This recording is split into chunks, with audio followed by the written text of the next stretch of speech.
ସବୁଠାରୁ ଧନୀ ଦେଶ ଆମେରିକା। ଆମେରିକାର କାଲିଫର୍ଣ୍ଣିଆ ସହର ଆଜି ଜଳିପୋଡ଼ି ପାଉଁଶ ହୋଇଯାଇଛି।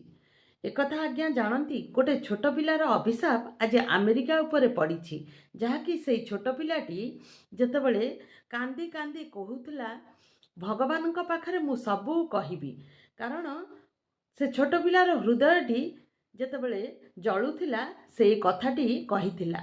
ତେଣୁ ଗାଡ଼ି ଘୋଡ଼ା ଧନ ସମ୍ପତ୍ତି ନେଇ କେବେ ଗର୍ବ ଅହଙ୍କାର କରନ୍ତୁ ନାହିଁ। କାରଣ ନିମିଷକ ମାତ୍ରେ ଭଗବାନ ଜଳିପୋଡ଼ି ପାଉଁଶ କରିଦିଅନ୍ତି। କାହାର ଗର୍ବ କେବେ ରଖିନାହାନ୍ତି। ତେଣୁ ଯାହା କରିବ ତାହା ହିଁ ପାଇବ। ତେଣୁ କାହା ପ୍ରତି ଆପଣ ଅନ୍ୟାୟ କିମ୍ବା ପରିହାସ କରନ୍ତୁ ନାହିଁ। ଯାହାକି ପ୍ରତିଫଳ କେତେବେଳେ ଯେ ଆପଣଙ୍କୁ ଭୋଗିବାକୁ ପଡ଼ିବ ତାହା କେବେ କେହି କହିପାରନ୍ତିନି। ଦୟାକରି ଗର୍ବ ଅହଙ୍କାର